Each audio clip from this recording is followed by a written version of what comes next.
Hey, all you Quadra Sprint owners out there. I thought I'd just give you a shot from the last episode. We were coming up with the idea of the light system for it. So I got the runtime I was expecting to get out of the battery, so that's not a problem. So now it's a matter of figuring out how to wire everything up to this switch, which has a horn, left, right blinker, on, off switch for the light.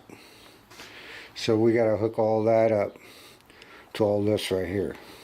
So what I've done is I just put a couple of finishing nails so that the lights will stay in place. Put a couple of screws down to hold the horn down. I got a horn for it. I put some finishing screws just to kind of keep these in place, the marker lights or the blinkers. I did the same thing with this. I put this sheet down, and these have like little slip-ons. And by the way, the flashers are adjustable on these, so once you get them to flash, you can control the speed of the flash. I'll put it on later. Mounted down my power switch.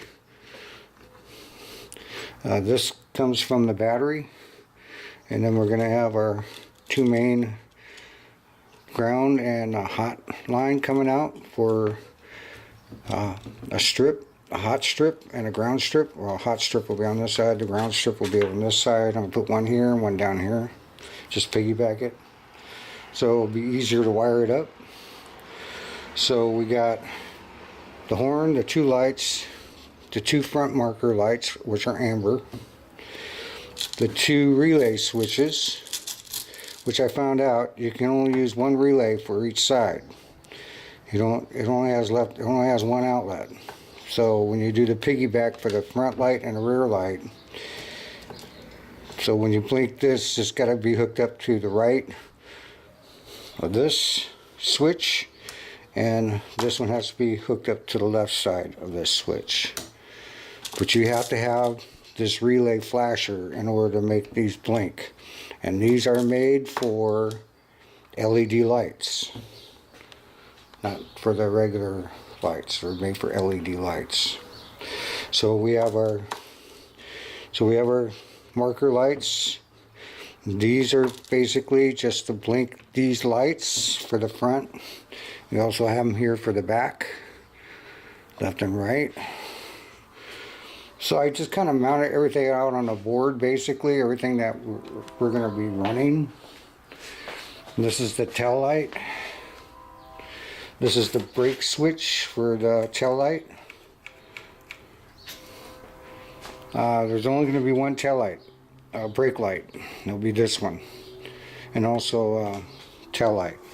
I'm going to try and wire these up so that these will be on all the time. With a separate switch, like a parking switch. There'll be another switch like this next to it.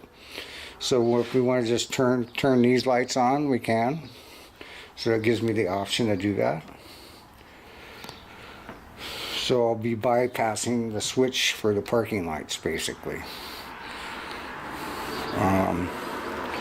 So what I decided to do is I'm going to hook up a circuit at a time. So the first circuit we're going to be hooking up will be the horn, and basically the horn's going to be hooked up to a positive connection from the positive connection terminal that I'm going to be putting here. So it always has positive to it. So all that has to happen is the horn needs to be grounded. Then the ground switch comes up to one side of this horn switch, and the other one comes back down and goes to a ground. That's this one right here, because all these are ground wires. So when you hit this, it grounds the horn and it makes the horn go off. Now you can run it the ground and a positive up there, but I decided just to run a negative rather than a positive.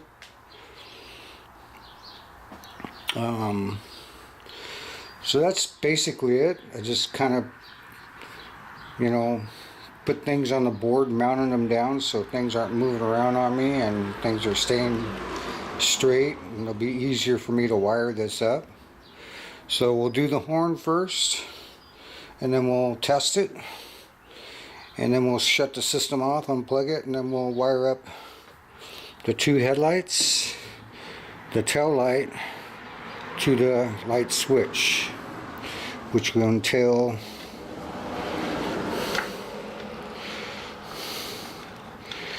a blue wire. Well, one of these wires I already got it hooked up. I think it's this one, right? Yep, I already got it hooked up. And this is the wire that goes to the tail light, which I haven't hooked up yet. Yeah, that gets hooked up to this tail light. So theoretically, when I turn on the switch, it should give should turn these lights on and turn on the tail light, because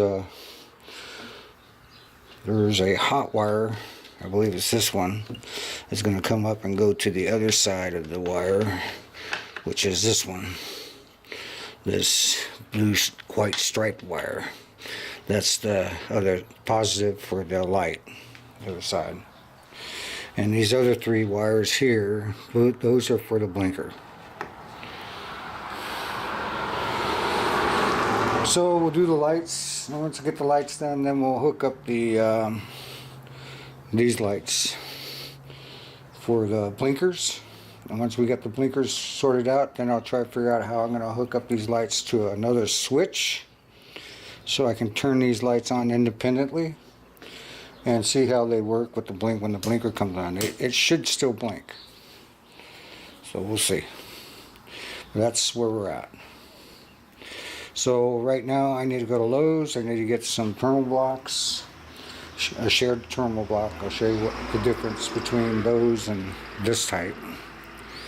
This here is not a shared terminal block. This is a separate circuit. So anyway, that's where we're at. Now this took a lot of time and effort to do it this way, but for me, being a novice and I don't really know what I'm doing too much, it really helps lay it all out so I can kind of see direction of, flow, because this is a direct current, so it goes one way. So for me it's easier to do it this way, and that way I can figure it all out, and then I can make up my wire diagram, put this all in the box, set it aside, and then get this thing up in the air and start tearing it down. We found lights. We did a run test on the battery system, make sure the battery will handle the load, and it does. So the next thing was to try and wire it up. So then I said I was only going to wire up half of it, and well, I lied. I wired up the whole thing. So I'm going to kind of point out what we got going on right here. Now all these parts that I'm going to be showing you are all motorcycle parts, even the battery. Motorcycle horn is 105 decibels. Two motorcycle, they call them fog lamps or running lights. Pair of those. Now these have built-in chips into them, so when you turn them off and on, they have 3 different modes: flash, high, and low beam, by simply turning it off and on. But there's a built-in chip on both of them. Now you can buy these, they're the same price, where you can either get them with the 3 mode, or you can get them with just high beam only. But they cost the same. They're like $26 for the pair, which is pretty cheap. I can't remember the exact looms it has, but that doesn't really matter because I'm running a third light anyway, a good strong bicycle light if I need it. But I feel that these are going to be just fine. Then just beyond that, I put down 2 terminal blocks. They're shared terminal blocks. So one's a positive, one's a negative, and I piggybacked that, and I ran another pair down further down on the wood, and I'm going to show you those. Okay, and then coming around this side, this part right here, I tighten up on it.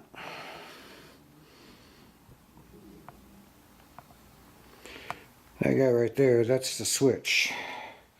This is the main part of the system. I got that mounted here. And then just below that, see if those are in there, barely.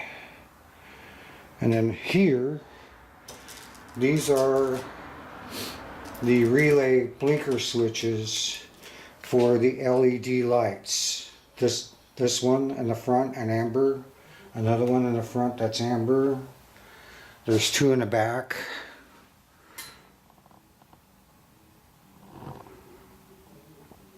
There's 2 in the back here. There's 1 here, 1 there. Those are the red ones for the rear. And then I have the tail light further back down here. The charger's in the way. Let me get that out of the way. And the voltmeter. And the tail light. Bungee cord.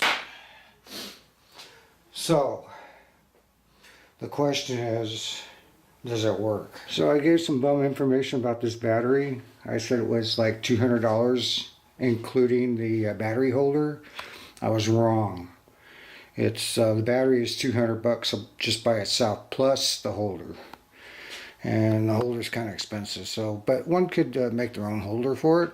So no big deal. But it's a very lightweight battery, and it's very strong. Okay, so what I got going here, I got this hooked up to a plug here, and that runs to the main power switch. So when I flip that on, the light comes on, telling me that the power is activated. Then the switch is hooked up to 2 terminal blocks. This is a ground terminal block, which would be a simulated ground for the frame. And this would be the actual use positive block they'll be using for the positive wires to run it up on the bike. I won't have to run all these negative wires because they'll be all grounded to the frame. So all the grounds here are going to this. Okay. Then the next group here are wires. These are the wires, the power from the switch coming to the relay, the power coming out to the blinkers. These are power lines that are coming in for 3 different feeds. One's a horn, one's a blinker, one's a headlight. And here's 2 taillights. So to activate the switch, I turn it on. So turn on the headlight. So we got headlights and we got a tail light. I also hooked up the brake light. So we should get a brake light when I pull on it. Yep, the brake light's working. How about when I turn off the lights? As long as the system's turned on here, I should get a brake light. And I do. Okay. What about blinkers? No headlight. Blinkers. I do. I do. Headlights. Okay, now do the headlights change when I turn them off and on? Flash, high beam, low beam. They do. Does the horn work? The horn works. Now it doesn't sound as well as they should because it's not bolted down very good. This thing vibrates real.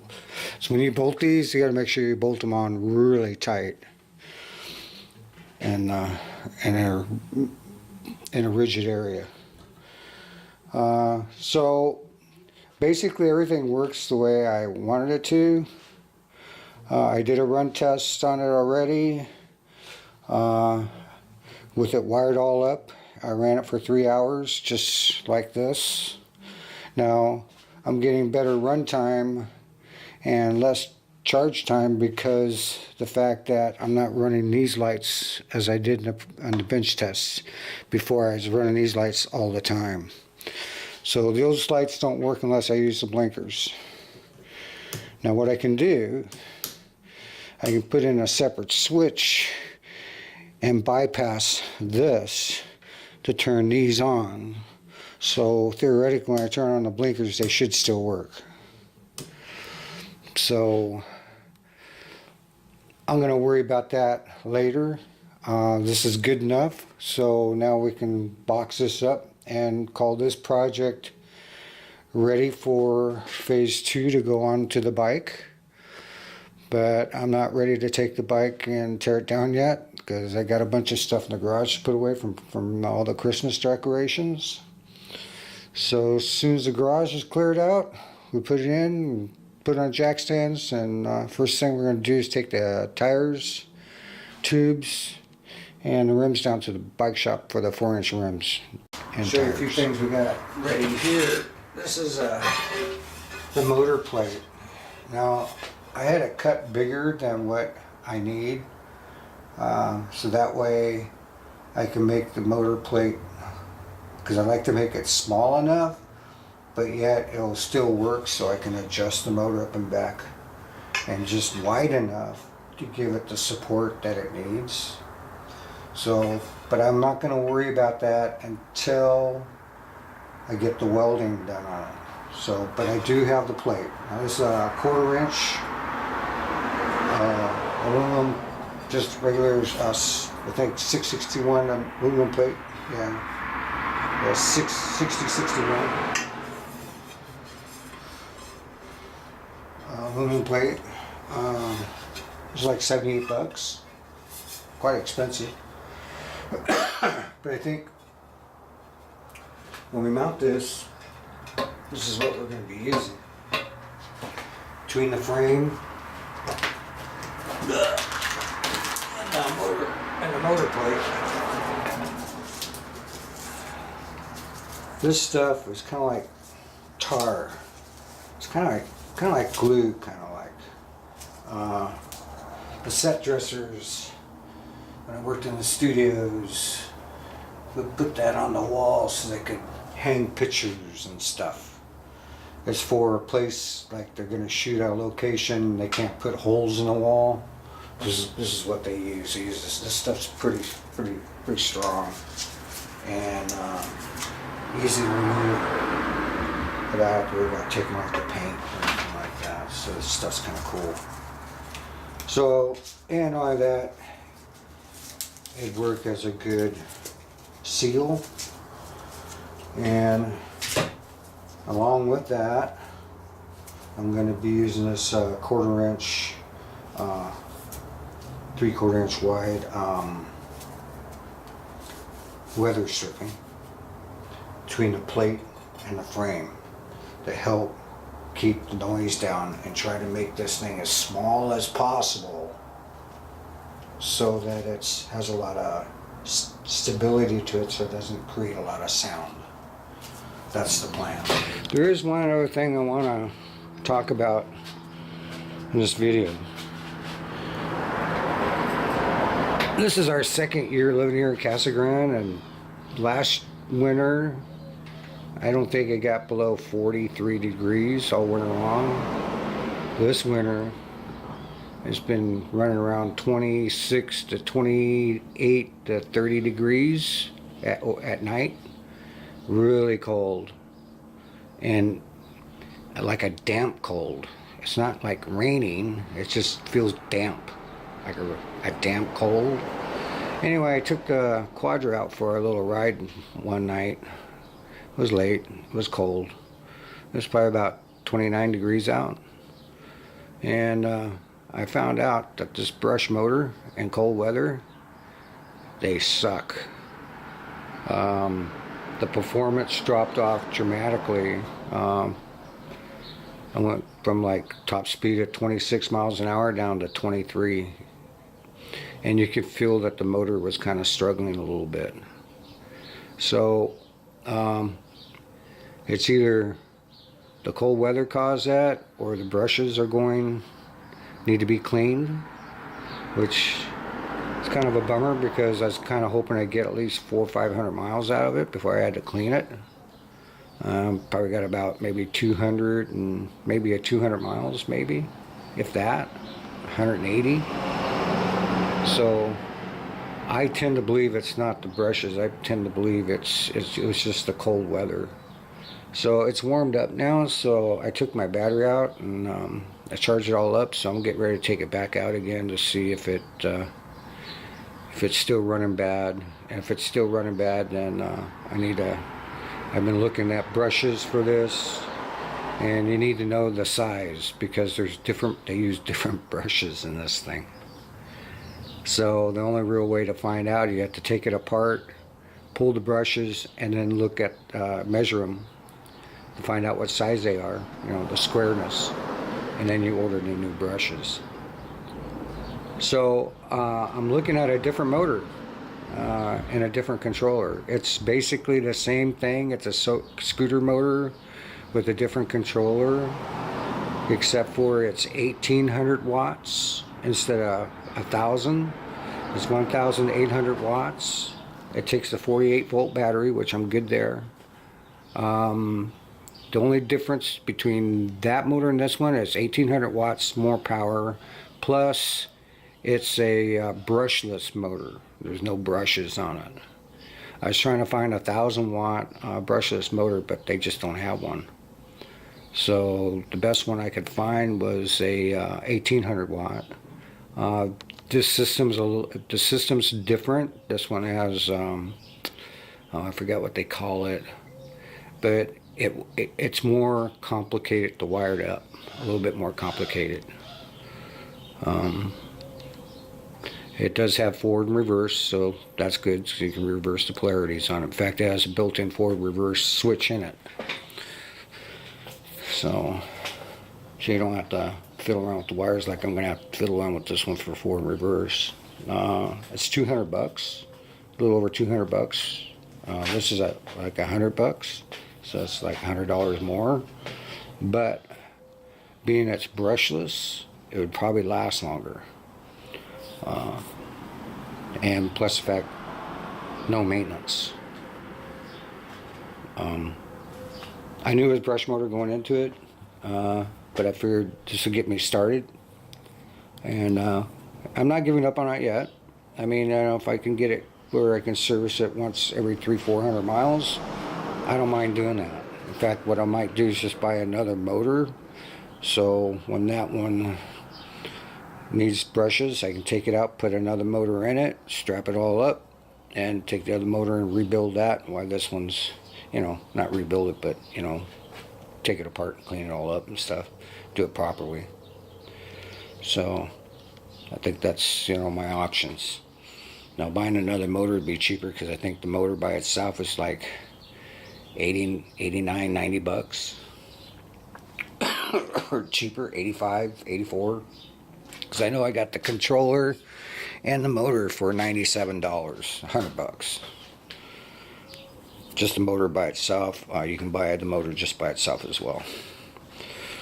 So I have some decisions to make, but it'll be based on performance. So I put the battery in this thing, take it out for a ride, and find out what's going on. Well, just got back from a run with the battery recharged and make sure the tires are all pumped up. They're all kind of low. It's back up to 26 miles an hour, so it's definitely the brushes and the cold. It doesn't like the cold weather. I mean, 26 to 23 is not that bad. So I don't have to worry about it being the brushes.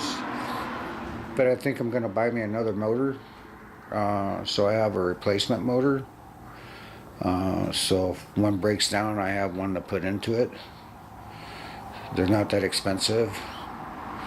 And I like the 1000 watt. The 1000 watt is just about the right for this bike. Although I'll be adding some more weight to it for the framework and stuff, I may want to consider buying 1800 watts. So I think I'm gonna just buying another motor for it right now, and we'll just take it apart and clean it up, and see if that. Just take it apart, clean it up while I get it apart, see how bad it is. Since I'm going to be tearing everything else down. So this is the motor I'm thinking about buying. It's a much better motor, mainly because it is brushless, and what's nice about it, it's the same design, has the same exact I think it's a 9 sprocket T8F, which is what I have in mine right now. It has a forward reverse switch for it, speed controller. The only problem with this is has a gas pedal type instead of a thumb throttle, which is no big deal. We'll just switch it out. I was looking at it, looks like a 3-wire. So this would be the one I'd be thinking about getting, and it is $200, not $199.99 or $199.86. But this would definitely be an answer to getting rid of the brush motor, so I don't have to do the maintenance as much. It'd be more reliable. Okay, this is the same motor, looking at a different angle, gives you the measurements, and this, believe it or not, is the same exact size that I have now. Well, so I hope this video was helpful to help you figure out a way to, if you're interested in wiring up a lighting system that works off of one switch for your quadricycle, it can be done. The other thing I hope is helpful, if you're planning on using a scooter motor for a project and you plan on riding it in cold weather, anything below 30 degrees or anything below freezing, chances are you probably don't want to go with the brush motor. Rule of thumb, you probably want to stay with the brushless motor as much as possible. I learned that lesson. But like I said, I knew it going into this. This was the cheap route to go, and I figured I'd go this route and see how it worked out. It doesn't mean it hasn't worked out for me. It doesn't really get cold here that much, that often, that long, so I don't really have that problem.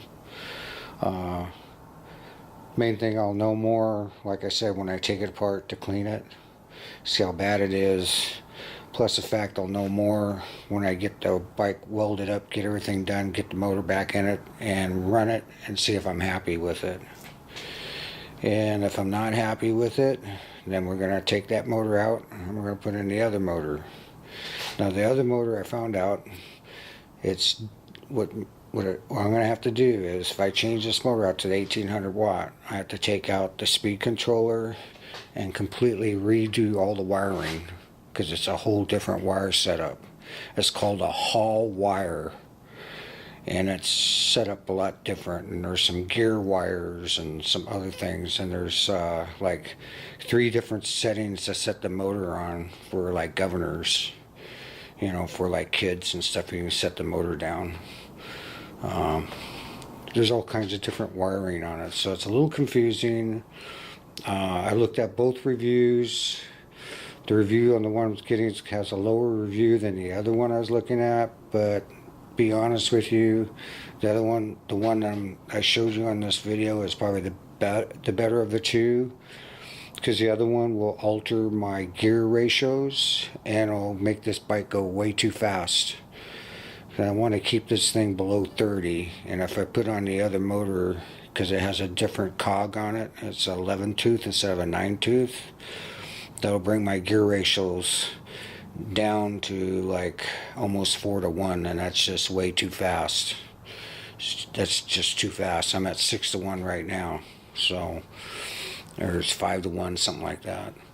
But I'm at 6-to-1 right now, and I'm pretty happy with that, because that 1800 watt motor is going to turn a little bit higher RPM anyway, so I like to try to keep the speeds down where it is right now at 26, and I think with the extra weight and 1800 watt motor, I think it'll be perfect, and with it being brushless too. So that is to be determined later. Meanwhile, we're moving forward.